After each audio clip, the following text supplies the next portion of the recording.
No, John Lynch appeared on the stage, and Mayoko asked him about Deebo Samuel, and he said, "Is he going to be on the team this year?" And John Lynch said, "Well, we haven't traded him, and I've used the word fool. I'd be a fool to trade him. So yes, Deebo will be part of the 49ers this season." He had a big smile on his face. The place went nuts, So we were having a conversation on the sideline at practice yesterday with our buddy Chris Biederman about, like, how do you approach this if you're the 49ers? And when John Lynch says, yes, Deebo will be a part of the 49ers this year, is he saying Deebo will be a part of the 49ers this year because we have every intention of extending him? Or is he saying Deebo will be a part of the 49ers this year because there's no way he can hold out? He's not rich enough to lose out on all the money and the fines. He's going to have to show up, right?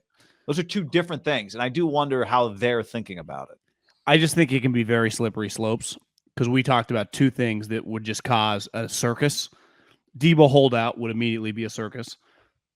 If Deebo's told to show up and be a good guy and then we'll pay you and they don't pay him, he could get weird. And if they allow Jimmy, when healthy, to just come back and take reps, those situations can just create, I think, some weirdness in the locker room that you want to avoid. I think both of them are pretty avoidable. Now, the Jimmy thing, you just can't have him come if you want to go all in on Trey Lance. I'm at this point now. I was thinking about this the last 24 hours. That would just be such a circus if he's taking reps out there with Trey. You agree with that? I don't think I kind of agree with it. I think it depends how you break it up. If Trey Lance is taking all your first team reps and it's not equal and he's got more reps, then I don't think it's as much of a circus. But I do agree fundamentally it's Trey Lance's team. He needs to be the only kind of. I think it's pretty bizarre to have Jimmy Garoppolo taking second team reps. That's a good way. But I would say I fall in I definitely think it's bizarre. I don't think it would necessarily be a circus because I think it's a pretty high level operation. I think it'd be pretty unprecedented given the modern day football hierarchy setup of money and everything. Yeah, I mean, Kyle Shanahan has said we're going to trade him.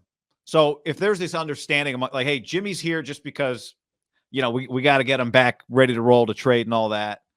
I think there's a world where it's bizarre and just is, but it's also not a circus. But it's a tightrope to walk, and I agree with you. You should try to avoid it. You should avoid it. The Deebo thing might be unavoidable if you are uncomfortable giving them that much money.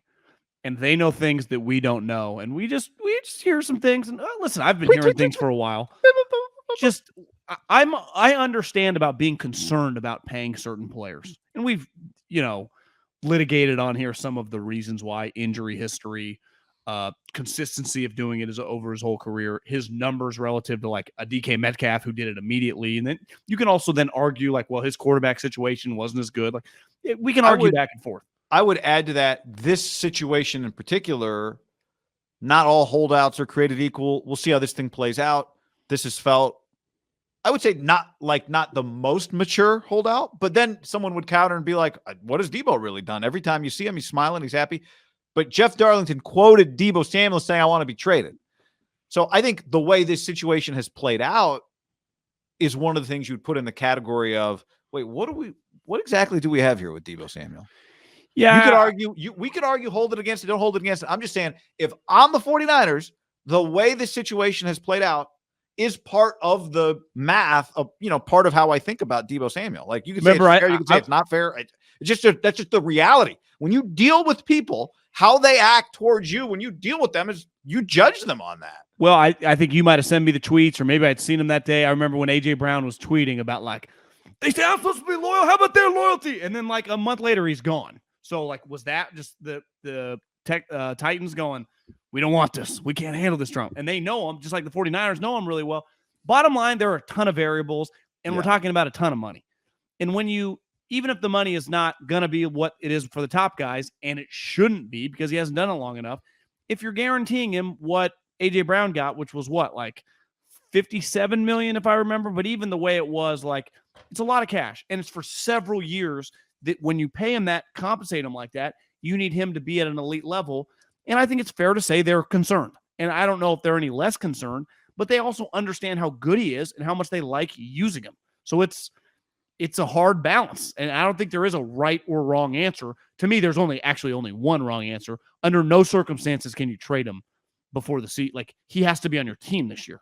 There's no trading him for a first-round pick and not having anything to show for it with Right. Trey Lance starting. That can't happen anymore when you just passed on the 10th pick. Now, you could say the 10th pick for Deebo wasn't worth it, but if that was on the table and you passed on it, like, you clearly then are now willing to pay him that you wouldn't have. You've been talking to him, but maybe the situation is only just getting started. Like, talking to Biederman, he's probably right. Like, there's probably a pretty good chance that he's not like there early in training camp.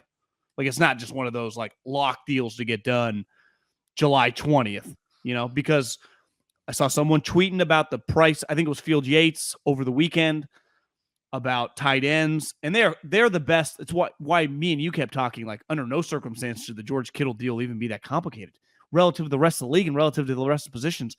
Him, Kelsey, and Waller, and now even it's because the Browns just signed Njoku. It's like those guys are like the best four. Waller makes the least of the bunch. Those are the best four contracts in the league. They're like all pro level players, and they cost nothing. They cost nothing. Deebo will cost a lot, but if he's going to play like last year, I got no issue with it. I think their question is like, can he maintain it? Does his focus level there? Injury history? Just do we trust the entire package to just go all in for the next 3 years, right? Like Trent Williams, they clearly just like, we trust him. He's just trustworthy. And you just look at his resume, like every year he plays all pro, it's like, you don't even really worry about him. He plays all pro. Like DeForest Buckner, he plays, he's good. Bosa, when he's on the field, he fucking dominates. Kittle, the only question you have is like injuries, but like he plays, dominates. Oh, they just gave a Juszczyk the same historic contract over again. Why? Because he's been awesome when they were shitty and when they've been good. Juszczyk is just probably, you could argue, the most reliable player on their team. Doesn't get hurt, just fucking always plays and always looks the exact same. And again, relative to the rest of the league, like paying him whatever he makes, $5-6 million is like, he's an incredible discount. I wonder if we had said to the 49ers, I bet we know the answer now. I mean, we talked about Eric Armstead on the show yesterday, but if you had said to the Niners, do you have any concerns about giving Eric Armstead $40 million guaranteed if Eric Armstead's going to change or not? I bet their answer at the time would have been, we have no concerns at all. None. We have no problem giving Eric Armstead.